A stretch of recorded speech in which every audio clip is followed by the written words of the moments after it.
Hi friends, welcome back to our channel Physics Tutorial. ഇന്ന് discuss ചെയ്യുന്നത് +1 ഫിസിക്സിൻ്റെ work energy and പവറിൻ്റെ കണ്ടിന്യൂവേഷനാണ്. നമ്മൾ കഴിഞ്ഞ ക്ലാസ്സുകളിലായിട്ട് types of work, അതുപോലെ തന്നെ കൈനറ്റിക് എനർജി, പൊട്ടൻഷ്യൽ എനർജി, അതിൻ്റെ കുറച്ച് ന്യൂമറിക്കൽസ്, ഇത്രയും കാര്യങ്ങളാണ് ഡിസ്കസ് ചെയ്തിരുന്നത്. ഇന്ന് വളരെ ഇമ്പോർട്ടൻ്റ് ആയിട്ടുള്ളൊരു ഡെറിവേഷനാണ്. നിങ്ങൾക്ക് എക്സാമിന് എപ്പോഴും റിപ്പീറ്റഡ് ആയിട്ട് ചോദിക്കുന്ന ഒരു ക്വസ്റ്റ്യനാണ് കൺസർവേഷൻ ഓഫ് മെക്കാനിക്കൽ എനർജി.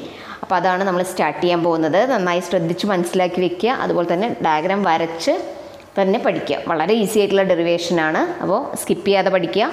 നമുക്ക് വീഡിയോയിലേക്ക് പോവാം. ക്വസ്റ്റ്യൻ ഇതാണ്: state and prove the law of conservation of mechanical energy for a freely falling body. അതായത് ഒരു ഫ്രീലി ഫോളിംഗ് ബോഡിയുടെ കേസിൽ എങ്ങനെയാണ് മെക്കാനിക്കൽ എനർജി കൺസേർവ്ഡ് ആണെന്നുള്ളത് പ്രൂവ് ചെയ്യുകയാണെന്നുള്ളതാണ് നോക്കാൻ പോകുന്നത്. വളരെ ഇമ്പോർട്ടൻ്റ് ആണ്, അപ്പോൾ അതുകൊണ്ട് തന്നെ നന്നായി ശ്രദ്ധിച്ച് മനസ്സിലാക്കാം. അപ്പോൾ മെക്കാനിക്കൽ എനർജി എന്ന് പറഞ്ഞാൽ എന്താണ്?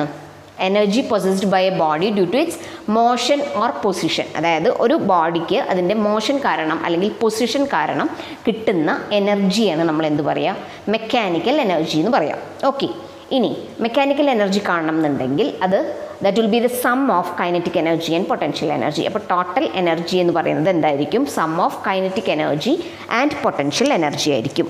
ഇനി നമുക്ക് എങ്ങനെയാണ് മെക്കാനിക്കൽ എനർജി കൺസേർവ്ഡ് ആവണമെന്ന് നോക്കാം. അപ്പോൾ കൺസേർവ്ഡ് ആവണമെന്നുണ്ടെങ്കിൽ എന്തായിരിക്കണം? ഇപ്പോൾ നമ്മളൊരു ഫ്രീലി ഫോളിംഗ് ബോഡി നമ്മൾ ഒബ്സർവ് ചെയ്യുകയാണ്. അതായത് ഒരു ബോൾ എടുത്ത് നമ്മൾ മുകളിൽ നിന്ന് താഴത്തേക്ക് ഇടുകയാണെന്ന് വിചാരിക്കുക. അപ്പോൾ അവിടെ ഉണ്ടാവുന്ന ടോട്ടൽ എനർജി കൺസേർവ്ഡ് ആണോ എന്ന് നോക്കാം. അപ്പോൾ നമ്മൾ ആദ്യം കൺസിഡർ ചെയ്യുന്നൊരു ബോഡി, അതിൻ്റെ മാസ് m ആണ്, അത് ഫ്രീലി ഫോളിംഗ് ആണ്, അതിൻ്റെ ഹൈറ്റ് h ആണ്. അപ്പോൾ നമ്മൾ ഡയഗ്രം ഒന്ന് ശ്രദ്ധിക്കാം. ഇവിടെ ഡയഗ്രത്തിൽ നമുക്ക് കാണാൻ കഴിയും ABC എന്ന് പറയുന്ന 3 പോയിൻറ്റ്സ് ആണ്. അതായത് ബോൾ ഏറ്റവും ടോപ്പിൽ നിൽക്കുമ്പോഴുള്ള പോയിൻ്റാണ് A എന്ന് പറയുന്നത്. B എന്ന് പറയുന്നത് ഒരു ഇൻ്റർമീഡിയറ്റ് പോയിൻ്റാണ്, അതിൻ്റെ സെൻറ്ററിൽ വരുന്ന ഒരു പോയിൻ്റ് ആയിട്ടാണ് എടുത്തിട്ടുള്ളത്. C ഗ്രൗണ്ടിൽ എത്തുമ്പോൾ ഉണ്ടാകുന്ന പോയിൻ്റാണ് C എന്ന് പറയുന്നത്. അപ്പോൾ ഈ 3 പോയിൻറ്റ്സിനെ നമ്മൾ ഇവിടെ കൺസിഡർ ചെയ്യുകയാണ്. എന്നിട്ട് അതായത് ടോട്ടൽ ഹൈറ്റ് h ആണ്, അതായത് A വരെയുള്ള ഹൈറ്റ്, ഗ്രൗണ്ട് മുതൽ A വരെയുള്ള ഹൈറ്റ് h ആയിട്ട് എടുത്തിട്ടുണ്ട്. അതുപോലെ തന്നെ A മുതൽ B വരെയുള്ള ഹൈറ്റിനെ x എന്നാണ് എടുത്തിട്ടുള്ളത്. അപ്പോൾ അങ്ങനെയാണെങ്കിൽ B to C എത്രയായിരിക്കും ഹൈറ്റ്? ടോട്ടൽ ഹൈറ്റ് h ആണ്, BA എന്ന് പറയുന്നത് x ആണെങ്കിൽ what will be BC? h minus x ആയിരിക്കും അല്ലേ? അപ്പോൾ ഇത്രയും പോയിൻറ്റ്സ് അതിനകത്ത് ഡയഗ്രത്തിലൊന്ന് മാർക്ക് ചെയ്ത് വെക്കാം. ഇനി നമുക്ക് എങ്ങനെയാണ് ടോട്ടൽ എനർജി കൺസേർവ്ഡ് ആവണമെന്ന് നോക്കാം. ഇവിടെ നമുക്ക് A എന്ന് പറയുന്ന പോയിന്റിലുള്ള ടോട്ടൽ എനർജി കാണണം, അതായത് മെക്കാനിക്കൽ എനർജി ഒന്ന് കാണണം. അപ്പോൾ ആദ്യം എന്ത് ചെയ്യണം? കൈനറ്റിക് എനർജി കണ്ട് പൊട്ടൻഷ്യൽ എനർജിയും കണ്ട് അവയെ തമ്മിൽ ആഡ് ചെയ്യണം. ഓക്കെ, അപ്പോൾ ഇവിടെ ഹൈറ്റ് എത്രയാണ് തന്നിട്ടുള്ളത്? h ആണ്, മാസ് m ആണ് അല്ലേ? ഇവിടെ ആക്സിലറേഷൻ എന്ന് പറയുന്നത് എന്തായിരിക്കും? ആക്സിലറേഷൻ ഡ്യൂ ടു ഗ്രാവിറ്റിയാണ്. കാരണം എന്താണ്? അത് ഫ്രീ ഫോൾ ആണ്. അപ്പോൾ ഫ്രീ ഫോളിംഗ് ഒബ്ജക്റ്റിൻ്റെ എല്ലാ കേസിൽ അവിടെ ഉണ്ടാവുന്ന ആക്സിലറേഷൻ എന്ന് പറയുന്നത് എന്തായിരിക്കും? ആക്സിലറേഷൻ ഡ്യൂ ടു ഗ്രാവിറ്റി മാത്രമായിരിക്കും. ഓക്കെ, അപ്പോൾ അങ്ങനെയാണെങ്കിൽ നമുക്ക് പൊട്ടൻഷ്യൽ എനർജി കാണാം. എന്താണ് ഇക്വേഷൻ? mgh ആണ്. ഓക്കെ, അപ്പോൾ mghൽ ഇവിടെ ഹൈറ്റും h ആണ്, അപ്പോൾ എന്ത് തന്നെ കിട്ടുക? mgh എന്ന് തന്നെ കിട്ടും. ഇനി അടുത്തത് കൈനറ്റിക് എനർജിയാണ് കാണേണ്ടത്. കൈനറ്റിക് എനർജിയുടെ ഇക്വേഷൻ എന്താണ്? ഹാഫ് mv² ആണ്. അപ്പോൾ ഇവിടുത്തെ വെലോസിറ്റി എത്രയാണ് വരിക? ടോപ്പ് പോയിൻ്റ് ആണ്. A എന്ന് പറയുന്ന പോയിന്റിൽ ഒബ്ജക്റ്റ് മൂവ് ചെയ്യുന്നുണ്ടോ? ഇല്ല, ബോൾ അവിടെ റെസ്റ്റിൽ നിൽക്കുകയാണ് അല്ലേ?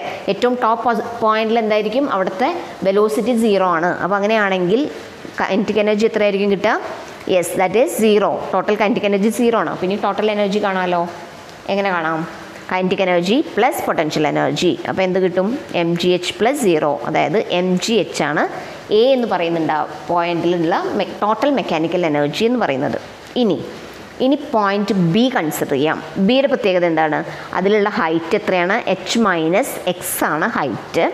അതുപോലെ അവിടെ വെലോസിറ്റി ഉണ്ട് അല്ലേ? അതായത് V എന്ന് പറയുന്ന വെലോസിറ്റി ഉണ്ട്. ഇനി ആ പോയിന്റിൽ ഉണ്ടാവുന്ന കൈനറ്റിക് എനർജിയും പൊട്ടൻഷ്യൽ എനർജിയും ഒന്ന് കണ്ടു നോക്കാം. അപ്പോൾ പൊട്ടൻഷ്യൽ എനർജി എങ്ങനെ എഴുതാം? mgh ആണ്. ഇവിടെ h ന് പകരം എന്താ വരുന്നത്? h മൈനസ് x ആണ്. അപ്പോൾ potential energy is equal to mg into h minus x എന്ന് കിട്ടി. ഇനി കൈനറ്റിക് എനർജി എങ്ങനെ കാണാം? Kinetic energy is equal to half mv² ആണ് അല്ലേ? ഇനി ഇവിടുത്തെ v² നമുക്കൊരു സബ്സ്റ്റിറ്റ്യൂഷൻ കൊടുക്കാം. അതായത് v² is equal to u² plus 2as ആണ് അല്ലേ? അതിൽ u എന്ന് പറഞ്ഞാൽ ഇനീഷ്യൽ വെലോസിറ്റിയാണ്. അപ്പോൾ നമ്മൾ A മുതൽ B വരെ വരുന്നതിൽ എയിൽ എന്തായിരുന്നു? ഇനീഷ്യൽ വെലോസിറ്റി 0 ആണ് അല്ലേ? So u is equal to 0 ആണ്. ഇനി ആക്സിലറേഷൻ എന്ന് പറയുന്നത് ആക്സിലറേഷൻ ഡ്യൂ ടു ഗ്രാവിറ്റിയാണ്. അപ്പോൾ gക്ക് ഈക്വൽ ആണ്. ദെൻ അവിടെ ഉണ്ടായിരുന്ന ഡിസ്പ്ലേസ്മെൻറ്റ് എത്രയാണ്? x ആണ് അത് ഡിസ്പ്ലേസ് ചെയ്തിട്ടുള്ളത്. അപ്പോൾ അങ്ങനെയാണെങ്കിൽ ഈ ഇക്വേഷൻ എന്തായിട്ട് മാറും? v² is equal to 2gx എന്ന് കിട്ടും. ഇനി കൈനറ്റിക് എനർജിയുടെ ഇക്വേഷനിലൊന്ന് സബ്സ്റ്റിറ്റ്യൂട്ട് ചെയ്യാം. അപ്പോൾ എന്താ കിട്ടുക? ഹാഫ് എം വി സ്ക്വയർ ആണ്. അതിൽ ഹാഫ് എം ഇൻറ്റു വി സ്ക്വയറിന് പകരം 2gx എന്ന് കൊടുത്തു. അവിടെ ഏതൊക്കെയാണ് ക്യാൻസൽ ചെയ്യുക? യെസ്, 2ഉം ക്യാൻസൽ ചെയ്തു. അപ്പോൾ എന്ത് കിട്ടി? mgx എന്ന് കിട്ടി. അപ്പോൾ അവിടുത്തെ കൈനറ്റിക് എനർജി mgx എന്ന് കിട്ടിയിട്ടുണ്ട്. ഇനി പൊട്ടൻഷ്യൽ എനർജി എത്രയായിരുന്നു? mg into h minus X ആണ്. അവ രണ്ടും കൂടെ ഒന്ന് ആഡ് ചെയ്ത് കഴിഞ്ഞാൽ ടോട്ടൽ എനർജി കിട്ടുമല്ലോ. അപ്പോൾ എന്താ കിട്ടുക? Total energy is equal to kinetic energy plus potential എനർജിയാണ്. അതായത് mgx plus mg into h minus x എന്നാണ് കിട്ടുക. അതായത് mgh പ്ലസ് എന്ത് വരും? mgx മൈനസ് mgx ആണ് വരുന്നത്. അപ്പോൾ ആ രണ്ട് mgxകളും എന്തായിട്ട് പോകും? ക്യാൻസൽ ചെയ്ത് പോകും. അപ്പോൾ ടോട്ടൽ എനർജി എത്രയാണ് കിട്ടുക? mgh ആണ് കിട്ടുന്നത്. അപ്പോൾ രണ്ട് പോയിൻറ്റ്സിൽ, അതായത് എയിലും ബിയിലും ഉണ്ടാകുന്ന ടോട്ടൽ എനർജി അല്ലെങ്കിൽ മെക്കാനിക്കൽ എനർജി എത്രയാണെന്ന് കിട്ടി? mgh ആണെന്ന് കിട്ടി. ഇനി നമുക്കൊരു പോയിൻറ്റും കൂടെ ഉണ്ട്. അതായത് സി എന്ന് പറയുന്ന പോയിന്റിൽ അവിടെ ഉണ്ടാവുന്ന കൈനറ്റിക് എനർജിയും പൊട്ടൻഷ്യൽ എനർജിയും ഒന്ന് കാണണം. അപ്പോൾ സിയിൽ നോക്കി നോക്കൂ, അവിടെ ഉണ്ടാവുന്ന ഹൈറ്റ് എത്രയാണ്? ഹൈറ്റ് 0 ആണ് അല്ലേ? ഗ്രൗണ്ടിലാണ്. അപ്പോൾ ഹൈറ്റ് 0 ആണ്. അപ്പോൾ പൊട്ടൻഷ്യൽ എനർജി എത്രയായിരിക്കും? mgh അല്ലേ പൊട്ടൻഷ്യൽ എനർജി. എച്ച് ഇല്ല എന്നുണ്ടെങ്കിൽ അവിടെ പൊട്ടൻഷ്യൽ എനർജി എത്രയായിരിക്കും? യെസ്, 0 ആയിരിക്കും വരിക. അപ്പോൾ കൈനറ്റിക് എനർജി മാത്രം കണ്ടാൽ മതി. ഇനി പൊട്ടൻഷ്യൽ എനർജി ഓൾറെഡി 0 ആണ്. ഇനി കൈനറ്റിക് എനർജി എങ്ങനെ കാണാം? ഹാഫ് എം വി സ്ക്വയർ ആണ്. ഓക്കെ, ഇനി ആ വി സ്ക്വയറിന് നമുക്കൊരു സബ്സ്റ്റിറ്റ്യൂഷൻ കൊടുക്കാം ഇവിടെ. അപ്പോൾ ഇവിടെ എന്ത് കൊടുക്കും? V square is equal to u square plus 2as ആണ്. അതേ ഇക്വേഷനാണ് യൂസ് ചെയ്യുന്നത്. അതിൽ യു എന്ന് പറയുന്നത് എത്രയാണ്? ഇനീഷ്യൽ വെലോസിറ്റി 0 ആയിരുന്നു. ദെൻ എ എന്ന് പറയുന്നത് g ആണ്. ഇവിടുത്തെ എസ് എന്ന് പറയുന്ന ഹൈറ്റ് എത്രയായിരുന്നു? യെസ്, h ആണ് വരുന്നത് അല്ലേ? So v square will be equal to 2gh എന്ന് കിട്ടും അല്ലേ? ബാക്കി യു സ്ക്വയർ 0 ആയിട്ട് പോയി. സോ 2gh ആണ് വി സ്ക്വയർ എന്ന് പറയുന്നത്. അതൊന്ന് സബ്സ്റ്റിറ്റ്യൂട്ട് ചെയ്ത് നോക്കാം. അപ്പോൾ കൈനറ്റിക് എനർജി എന്തായിട്ട് മാറും? ഹാഫ് എം ഇൻറ്റു വി സ്ക്വയറിന് പകരം 2gh എന്ന് കൊടുക്കാം. Then kinetic energy will be mgh, അതായത് 2 and 2 will get cancelled. Then remaining equation is mgh. അപ്പോൾ നമുക്ക് കിട്ടുന്ന ടോട്ടൽ എനർജി എത്രയായിരിക്കും? കൈനറ്റിക് എനർജി പ്ലസ് പൊട്ടൻഷ്യൽ എനർജിയാണ്. So kinetic energy mgh plus potential energy 0 ആണ്. അപ്പോൾ എന്താ കിട്ടുക? Total energy is equal to 0 plus mgh എന്ന് വരും. അതായത് ടോട്ടൽ എനർജി mgh-ന് ഈക്വൽ ആണ്. അപ്പോൾ നമുക്ക് എന്താ കിട്ടിയത്? 3 കേസസിലും, അതായത് ഇക്വേഷൻ 1, 2 and 3, അതിൽ 3ലും ടോട്ടൽ എനർജി, അതായത് ടോട്ടൽ മെക്കാനിക്കൽ എനർജി എന്ന് പറയുന്നത് എത്രയായിരുന്നു? mgh ആണ്. അതുകൊണ്ട് തന്നെ എന്ത് പറയാം? Total mechanical energy is conserved during the free fall. അപ്പോൾ ഫ്രീ ഫോളിൻ്റെ കേസിലുണ്ടാവുന്ന മെക്കാനിക്കൽ എനർജി എല്ലാ കേസിലും എന്താണ്? കൺസേർവ്ഡ് ആണ്. Total mechanical energy is conserved എന്ന് പറയാം. അപ്പോൾ വളരെ ഇമ്പോർട്ടൻ്റ് ആണ്. അതുകൊണ്ട് തന്നെ എഴുതി പഠിക്കുക, കൃത്യമായിട്ട് മനസ്സിലാക്കിയിട്ട് പഠിക്കുക. വളരെ ഈസി ആയിട്ടുള്ള ഡെറിവേഷനാണ്. അതുപോലെ തന്നെ ഈ ഡെറിവേഷൻ്റെ കൂടെ അറിഞ്ഞിരിക്കേണ്ട ഒരു ഗ്രാഫാണ്, വളരെ ഇമ്പോർട്ടൻ്റ് ആണ് അത്. അതായത് 1 മാർക്കിന് ചോദിക്കാറുണ്ട്. അപ്പോൾ നിങ്ങൾക്ക് ഡെറിവേഷൻ 3 മാർക്കിനും ഗ്രാഫ് 1 മാർക്കിനുമാണ് സാധാരണ ചോദിക്കുന്നത്. നമുക്ക് എങ്ങനെയാണ് വരയ്ക്കുന്നത് നോക്കാം. വളരെ സിമ്പിളായിട്ടുള്ള ഗ്രാഫ് തന്നെയാണ്. അതായത് എക്സ് ആക്സിസിൽ എടുക്കുന്നതും വൈ ആക്സിസിൽ എടുക്കുന്ന ക്വാണ്ടിറ്റീസ് ഒന്ന് ഓർത്തിരിക്കണം. ഹൈറ്റാണ് എക്സ് ആക്സിസിൽ എടുത്തിട്ടുള്ളത്, എനർജിയാണ് വൈ ആക്സിസിൽ എടുക്കുന്നത്. അപ്പോൾ ഇവിടെ നോക്കാം, പൊട്ടൻഷ്യൽ എനർജിയും കൈനറ്റിക് എനർജിയും മാർക്ക് ചെയ്തിട്ടുണ്ട് അല്ലേ? ജസ്റ്റ് ഒരു ക്രോസ് ഇട്ട് കഴിഞ്ഞാൽ ഡയഗ്രായി. അപ്പോൾ നമുക്ക് ഇവിടെ നോക്കി നോക്കാം. ഹൈറ്റ് 0 ആവുന്ന സമയത്ത് എന്താണ് മാക്സിമം വരുന്നത്? ഹൈറ്റ് 0 ആവുന്ന സമയത്ത് മാക്സിമം കൈനറ്റിക് എനർജിയാണ്. കാരണം എന്താണ്? പൊട്ടൻഷ്യൽ എനർജി അവിടെ 0 ആണ്. അപ്പോൾ height 0 means kinetic energy maximum. ഇനി മാക്സിമം ഹൈറ്റ് വരുന്ന സമയത്ത് അവിടെ ഏത് എനർജിയാണ് ഉണ്ടാവുക? Yes, that is potential energy. അതായത് മാക്സിമം ഹൈറ്റ് ഉള്ള സമയത്ത് അവിടുത്തെ മാക്സിമം വാല്യൂ കിട്ടുന്നത് ഏതിനാണ്? പൊട്ടൻഷ്യൽ എനർജിക്കാണ്. അപ്പോൾ അത് ഓർത്തിരിക്കുക. ടോട്ടൽ എനർജി എന്ന് പറഞ്ഞാൽ കൈനറ്റിക് എനർജി പ്ലസ് പൊട്ടൻഷ്യൽ എനർജിയാണ്.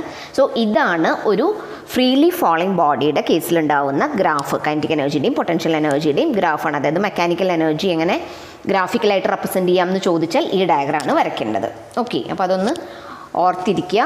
അത്രയും ഇമ്പോർട്ടൻ്റ് ആയിട്ടുള്ള ഭാഗങ്ങളാണ്. ഇനി വളരെ കുറച്ച് ഭാഗങ്ങളെ ഈ ചാപ്റ്ററിനകത്ത് നമുക്ക് പഠിക്കാനുള്ളൂ. അടുത്തൊരു ക്വസ്റ്റ്യൻ നോക്കാം. Show that the gravitational potential energy of the object at height h is completely converted into kinetic energy on reaching the ground. അപ്പോൾ ഇവിടെ എന്താണ് ചോദിച്ചിട്ടുള്ളത്? നമുക്ക് ഗ്രാവിറ്റേഷണൽ പൊട്ടൻഷ്യൽ എനർജി, അതായത് h എന്ന് പറയുന്ന ഒരു ഹൈറ്റിലിരിക്കുന്ന ഒരു ഒബ്ജക്റ്റിന് ഒരു ഗ്രാവിറ്റേഷണൽ പൊട്ടൻഷ്യൽ എനർജി ഉണ്ട് അല്ലേ? അത് ഗ്രൗണ്ടിൽ എത്തുന്ന സമയത്ത് ടോട്ടലി കൈനറ്റിക് എനർജി ആയിട്ട് കൺവേർട്ട് ചെയ്യും. അതായത് completely it will be converted into kinetic energy എന്നുള്ളതാണ് നമുക്ക് പ്രൂവ് ചെയ്യാനുള്ളത്. അപ്പോൾ ഹൈറ്റിലിരിക്കുന്ന സമയത്ത് അതിനെന്താ ഉള്ളത്? അവിടെ പൊട്ടൻഷ്യൽ എനർജിയാണുള്ളത്. ഇനി ഗ്രൗണ്ടിൽ എത്തുമ്പോൾ അത് എന്തായിട്ട് മാറും? That will be completely converted into kinetic energy. അപ്പോൾ അതെങ്ങനെ ചെയ്യാം? ആദ്യം നമുക്ക് പൊട്ടൻഷ്യൽ എനർജി എന്ന് തുടങ്ങാം. ഹൈറ്റിലിരിക്കുന്ന സമയത്ത് എച്ച് എന്ന് പറയുന്ന ഒരു ഹൈറ്റിലിരിക്കുമ്പോൾ അതിൻ്റെ പൊട്ടൻഷ്യൽ എനർജി എന്തായിട്ട് മാറും? That will be mgh. Okay, mgh ആണ് അവിടെ ഉണ്ടാവുന്ന പൊട്ടൻഷ്യൽ എനർജി. ഇവിടെ നമ്മൾ പൊട്ടൻഷ്യൽ എനർജിയെ V എന്നാണ് റെപ്രസെൻറ്റ് ചെയ്തിട്ടുള്ളത്. ഇനി അത് ഒബ്ജക്റ്റ് റിലീസ് ചെയ്തു എന്ന് വിചാരിക്കുക. ഹൈറ്റ് എച്ച് എന്ന് പറയുന്ന ഹൈറ്റ് എന്നപ്പോൾ ഒരു കല്ല് നമ്മൾ താഴത്തേക്ക് ഇട്ട് കഴിഞ്ഞാൽ താഴെ എത്തുന്ന സമയത്ത് അത് എന്ത് ചെയ്യും? ഇറ്റ് ഗെയിൻസ് കൈനറ്റിക് എനർജി അല്ലേ? പൊട്ടൻഷ്യൽ എനർജി മാറിയിട്ട് എന്തായി മാറും? കൈനറ്റിക് എനർജിയാണ് ഗെയിൻ ചെയ്യുന്നത്. അപ്പോൾ കൈനറ്റിക് എനർജിയുടെ ഇക്വേഷൻ എന്താണ്? 12m v² ആണ്. ഇനി ഇവിടെ v² = u² + 2as വെച്ചുകൊണ്ട് നമുക്ക് v² ഒരു സബ്സ്റ്റിറ്റ്യൂഷൻ കൊടുക്കാം. അപ്പോൾ എന്താ കിട്ടുക? u എന്ന് പറയുന്നത് ഇനീഷ്യൽ വെലോസിറ്റി അവിടെ 0 ആയിരുന്നു അല്ലേ? മുകളിൽ നിന്ന് ഡ്രോപ്പ് ചെയ്യുന്ന സമയത്ത് അതായത് ടോപ്പ് പോയിന്റിൽ എത്തുമ്പോൾ അവിടെ ഉണ്ടാകുന്ന വെലോസിറ്റി 0 ആണ്. So initially u will be 0. ഇനി a എന്ന് പറയുന്നത് ആക്സിലറേഷൻ ഡ്യൂ ടു ഗ്രാവിറ്റി ആണ്. അപ്പോൾ g ആണ്. ദെൻ s എന്ന് പറയുന്ന ഹൈറ്റ് h ആണ് നമ്മൾ എടുത്തിട്ടുള്ളത്.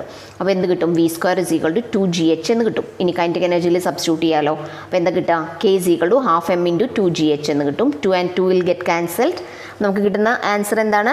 Kinetic energy will be equal to mgh. അതായത് ആദ്യം ഉണ്ടായിരുന്ന പൊട്ടൻഷ്യൽ എനർജി തന്നെ എന്തായിട്ട് മാറും? Completely converted into kinetic energy. അപ്പോൾ ഇത്രയും എഴുതിയാൽ മതി പ്രൂഫ്. ഇത് ആക്ച്വലി നമ്മൾ ചെയ്തിട്ടുള്ള ഡെറിവേഷൻ്റെ ഒരു പാർട്ടാണ് അല്ലേ? അപ്പോൾ അത് ഒന്ന് ഈസി ആയിട്ട് ചെയ്യാൻ പറ്റുന്ന ക്വസ്റ്റ്യൻ ആണ്. അടുത്തത് നമ്മൾ നേരത്തെ പറഞ്ഞ കാര്യം തന്നെയാണ്. The energy possessed by a body by virtue of its motion is called dash. അതായത് ഒരു ഒബ്ജക്റ്റിന് അതിൻ്റെ മോഷൻ കാരണം കിട്ടുന്ന എനർജി ഏതാണ്?